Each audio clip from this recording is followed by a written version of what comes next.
to Ryan Boyer, Chair of the Parker Transition, Chair of the Mayor's Business Roundtables for the City of Philadelphia. Thank you, Ryan, for being here.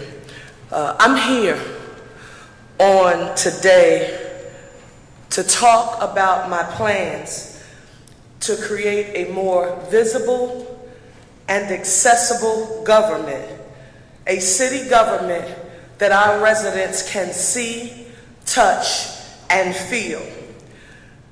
Philadelphia, I've been your mayor for 6 months and 9 days.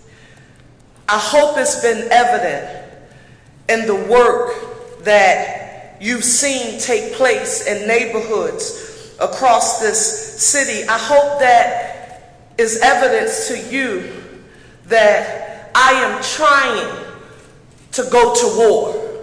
I am at war. I'm at war, Philadelphia, with the status quo here in the city of Philadelphia. Trying to use every tool possible to do the best I can with what I have as your mayor to make good on the commitment that I made to each of you when I asked you to help me on this journey. The promise specifically was that if you gave me the opportunity to lead this city, that I would do the best that I could to make it the safest, cleanest, greenest big city in the nation with access to economic opportunity for all. That I would try to provide you with a government in action where you could actually see, touch, and feel your tax dollars at work in the neighborhoods in which you live, and in a way where you could see economic opportunity literally thrive in the city so that we could get access to the revenue that we needed to address all of the complex problems that we are facing, which we know are possible to tackle if we govern accordingly. With that being said, I made a decision that I stand by firmly, and that is in order to make good on that promise to you that I needed Philadelphia's municipal workforce to return to office to provide valuable supports and services to you, the taxpayers of the city of Philadelphia. I need to thank, and this is important, Philadelphia, that you hear this, and it's extremely important to me. I need to thank, because I can't make good on my promise to you without the hard work of the men and women who keep the city of Philadelphia moving. The first thing you realize when you go to the second floor right here in City Hall and you sit in that chair, you understand that yes, you may be the mayor, but you can't make good on any commitment to deliver on services here in our city without the men and women who go to work every day in order to make it happen.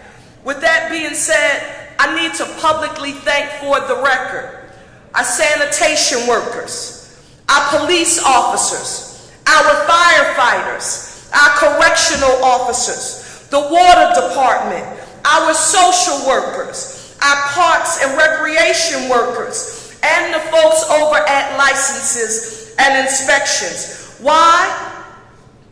Because these individuals have never had the ability to change the location of their work.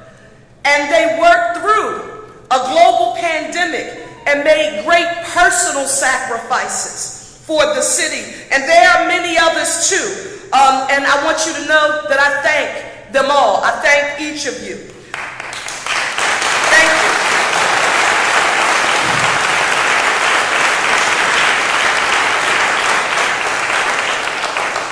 I need to affirm that I am grateful to them, and I thank them in an effort to make good on that promise to you. I need us all right now to make a sacrifice for our city. And I want them to know And I want you, Philadelphia, to know that this decision that I made, I didn't come to it lightly. We made it through that global pandemic with God's grace and mercy. We got here because the hard work that the men and women who represent our city did when it was tough.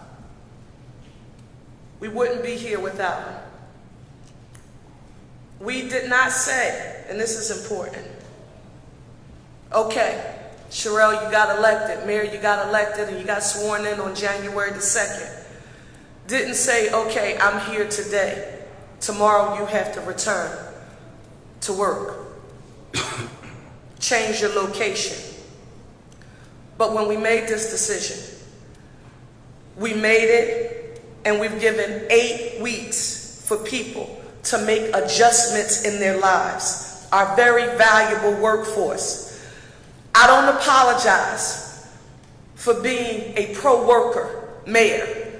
The reason why I'm a pro-worker mayor is because I started in this building and worked here for 15 years. I am the help. I was the worker. 5 years intern, 10 years senior staffer, doing constituent services. It's how I learned to deliver high quality public services to the people of the city of Philadelphia. So I don't apologize for being a pro-worker mayor. That's who I am. It's been a valuable tool to bring people to the working and middle class in our great city and across this nation. That's what being a municipal worker means to me. I'm proud to say to the people of the city of Philadelphia that track record that you've heard me talk about of being a pro-worker mayor, I want you to know I am no Johnny-come-lately, and particularly when it comes to our unionized workforce. I have what young people would call receipts.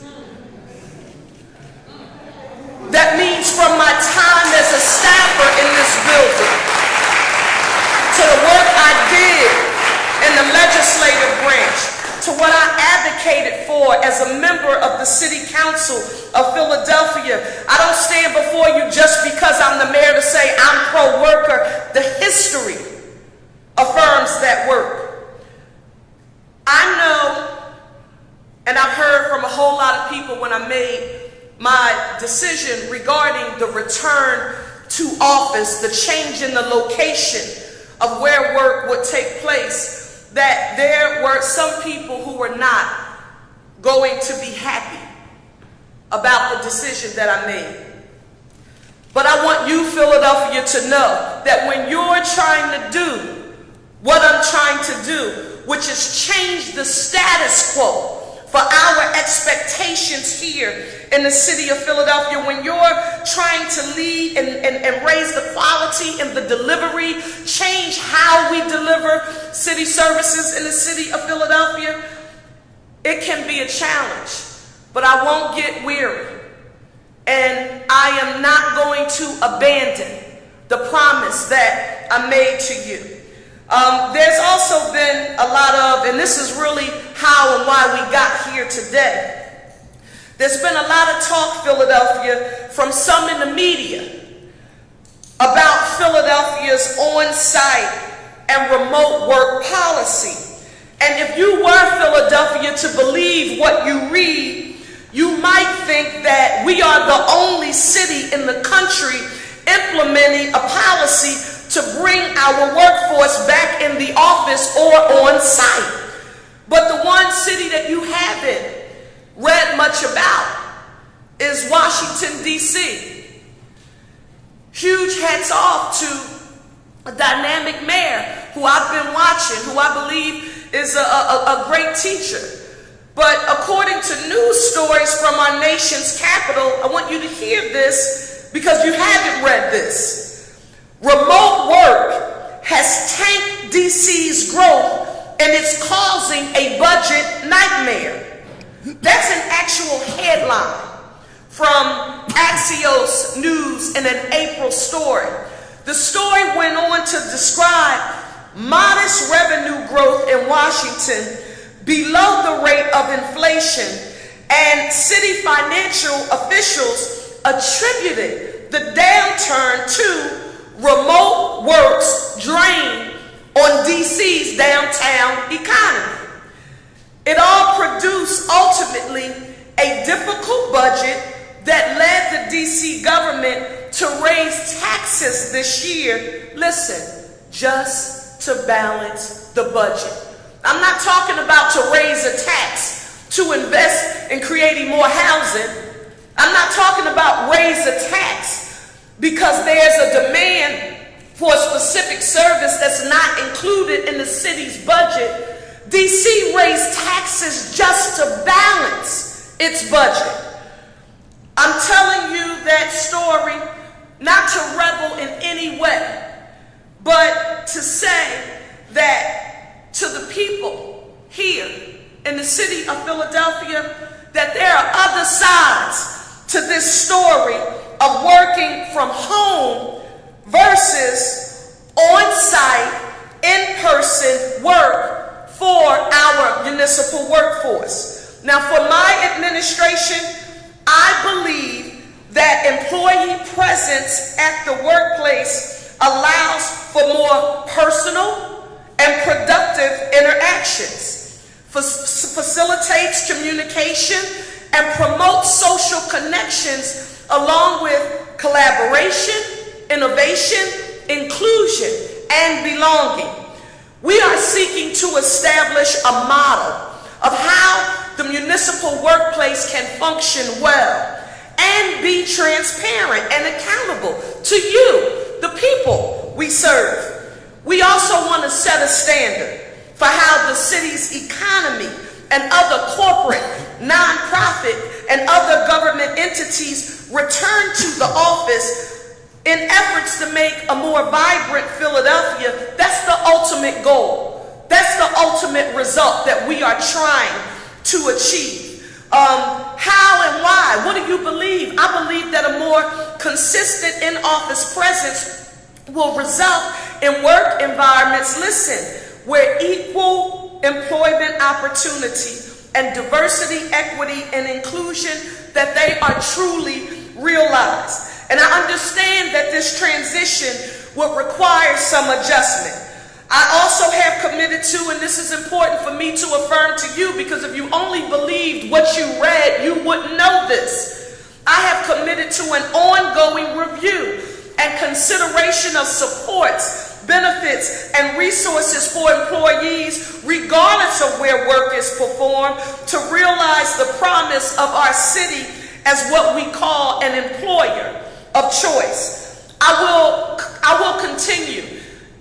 And this is part of why I said to my team, no, I'm not going to allow anyone to control the narrative about my decision making. The people gave me the honor and the privilege to lead this city. And whenever there is a decision that I make as mayor of the city of Philadelphia, I am not going to be afraid to publicly stand up and communicate directly with you, residents, taxpayers of the city of Philadelphia, to explain the methodology and the rationale and reasoning behind my decision making. Not going to change that.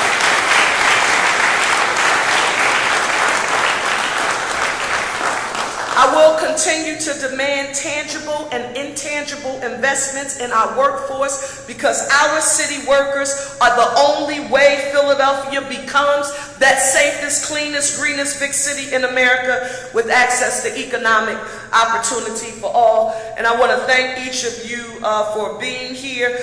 Just a few facts that I want to make sure that I get on the record, and you've heard me mention these before. In 2023, Philadelphia, you should know, approximately 80% of the city's workforce worked fully on site. 80% of the city's workforce worked fully on site. Of the remaining 20%, city employees worked approximately 31 to 75 hours per pay. That means every 2 weeks on site. And here is a sampling, because this is important for you to know too, because you wouldn't know based on what's out there and what you may have read about my decision.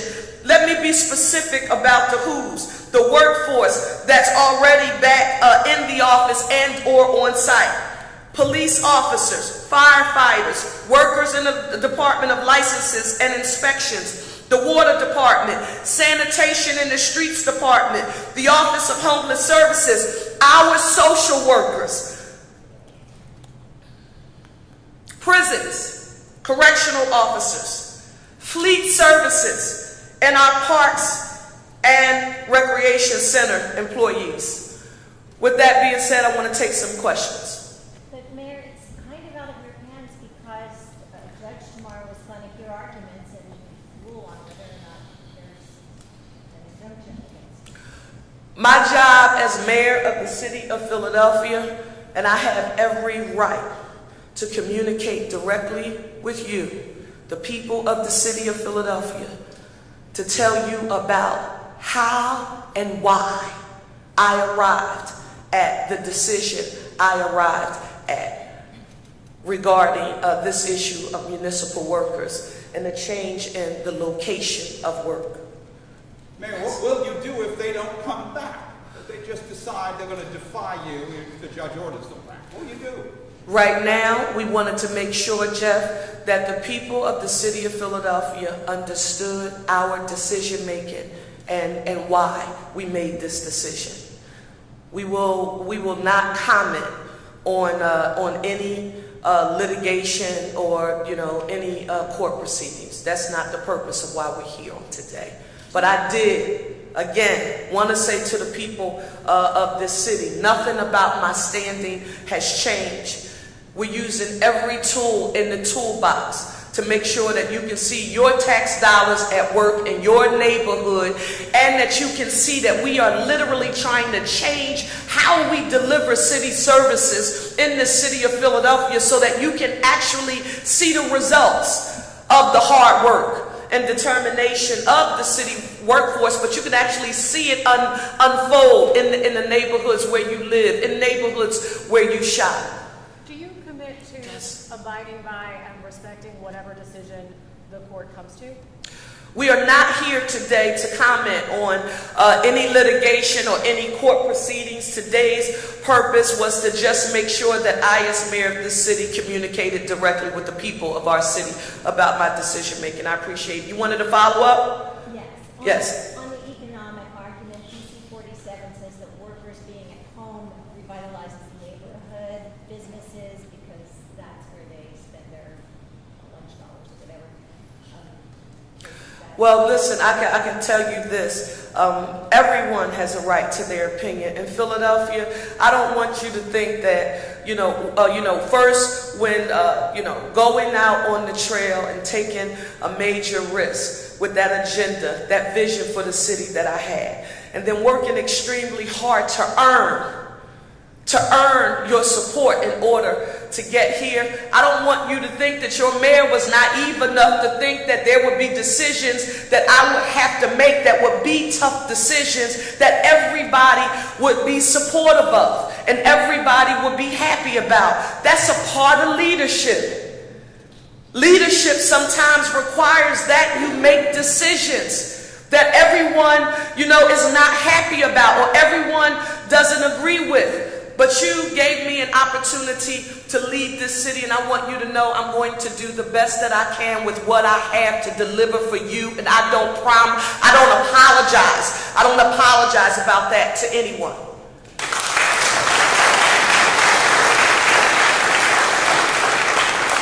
Sean? You brought up Washington D.C. and you praised their efforts. I believe they cut down to 4 days in person and 1 day telework. Is that something? You heard me reference and send deep admiration to the mayor because I know how tough it is now sitting in this seat. And when you look at the results, when you look at the economic impact that it has had on DC's overall economic stability, Washington D.C. government's proper, and the fact that they had to raise taxes. They had to raise taxes just to balance the budget. Philadelphia, when and if I have the, and then what? And laid workers off. Raise taxes to balance the budget and laid workers off. I do not, and am trying not, and won't be. We want to grow our municipal workforce. We need to strengthen it. It is an economic driver. We don't want to be in a position to do that. We don't, but again, you know, so I'm going to give you an example. Let's just say hypothetically, and Ryan Boyd's probably going to be smiling when you hear me say this, and thank you, Mark, from 98 for being here. If we had an opportunity to do something significant like, let's say we're working to make good on having 30,000 units of housing. 30,000 units of housing in the city of Philadelphia. Building of new, preservation of existing, repairing existing, and then we have to come up with a comprehensive plan of how we're going to generate the revenue to have those 30,000 units to make good on that commitment. Philadelphia, I'll be going door to door and community by community to make the case to you about why we would have to make a tough decision regarding taxes to make good on that 30,000 promise when it comes to housing. But to say that we have to raise taxes in order to balance a budget and then lay municipal workers off, that's why I mentioned it, Sean. When I mentioned it to say I'm not reveling in any challenges that any other city is having, but I needed to give another example about what has occurred in a nearby city, because if people came to a conclusion about where they would land on this issue based on only the information that was readily available, it's skewed. You know, they don't talk about the other side, the negative economic consequences that we've seen others have to endure with. So today I needed to speak directly to the people of Philadelphia and say, here are some other examples. Jeff? Mayor, do you see a similar economic hit to the city based on these workers being home in the same way you've suggested it's happening in D.C.? Do you see the loss here? Let me say this to you. Not only do I not see it here, but there is nothing more important than Philadelphia's economic health and stability, right? And our economic health and stability, that's number one. That's number one. And Philadelphia, you should know this. We received an upgrade to our credit rating by Fitch. Is it A+ where we are right now? An increase. So an increase to our credit rating from Fitch, one of the most prominent rating agencies, in the world, and we're now at an A+. And for people at home who are saying, okay, credit rating, what does this mean? I want you to think about what would happen if Experian and what Equifax, when they increase our credit rating, that means whenever we have to go borrow, the interest rate is lower. So Philadelphia is on sound fiscal and economic footing right here, and we want to continue to grow and strengthen our economic standing. So that's why you heard me sort of juxtapose what we see happening in another place, because again, if you only read about what you heard regarding this issue recently, it wouldn't totally be fully accurate. Was that diplomatic? Yes. Mayor Parker, you ran, and we're proud of the union support that you had when you ran for this office.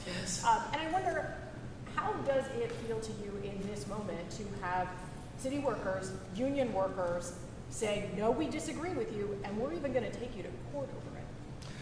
Well, again, we're not commenting on anything specifically associated with court proceedings and or litigation.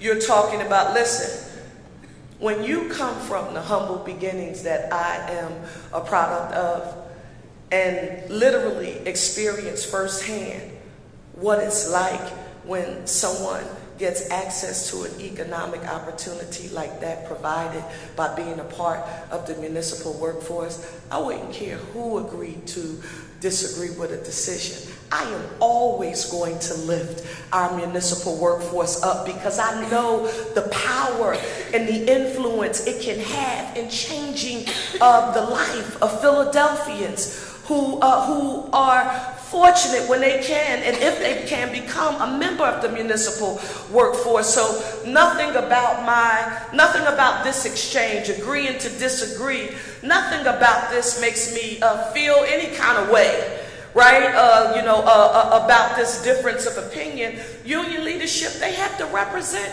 their members. And listen, I understand. And know what that's like when you have to represent a perspective, and they don't have to apologize for it. But what I'm responsible for is communicating to the constituents, just like they were elected by a constituency and they represent a constituency. I'm elected and represented of a constituency as well, and that's to you, the people of the city of Philadelphia. And I need and have a right to communicate directly with you about my decision making, why I've made it, and the impact I think it has on delivering high quality services to you. One more. Oh gosh. Mayor, you had DC 33 in your conference room earlier this week. Were you trying to get them to drop this lawsuit?